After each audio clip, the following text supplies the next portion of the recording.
So talks of a pre-fight party by Daniel Dubois' dad, and he got roped into it. I've got to say now I'm starting to feel a bit sorry for this guy.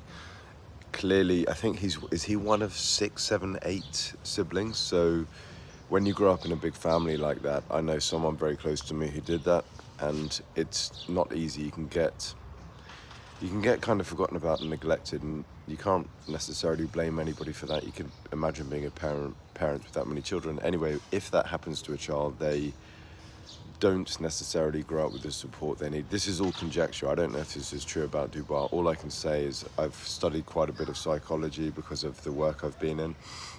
Just looking at him and guessing, and it's purely guesswork, he doesn't seem to be the most confident guy, and he's very much introverted. Again, could be totally wrong about that. People are different in different contexts.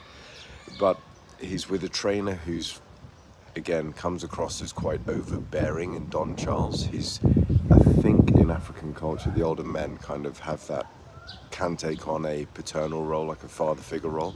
And Don Charles in particular, he does seem to, let's just say, speak his mind quite strong. So you've got like this guy who comes across as quite shy in Daniel Dubois, and not very outspoken, with this kind of overbearing trainer, and then a father figure who arranged this party and kind of, yeah, I don't think this is a good situation. What does Daniel Dubois need? In my opinion, he probably needs to move out of home if he's still living there, and get away from his family and get around a trainer who's not too overbearing but nurtures him and brings him on as a fighter.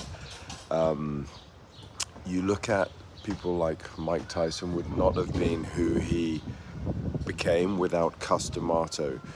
You look at people like, I think David Haye and Adam Booth were a formidable mix. If the time's going by very quick, it's sort of 10 years ago, David Haye was just a force to be reckoned with, and Adam Booth was the brains behind it. He also helped George Groves a lot. Unfortunately, that came apart. My point is, I think he needs to move away from home and get the right kind of coach, someone who'll nurture him and not bear down on him, which might be happening by both his father and his dad. So I actually feel very sorry for him now, and I think he's done very well given the circumstances. And I think, again, there's no shame in losing to Usyk.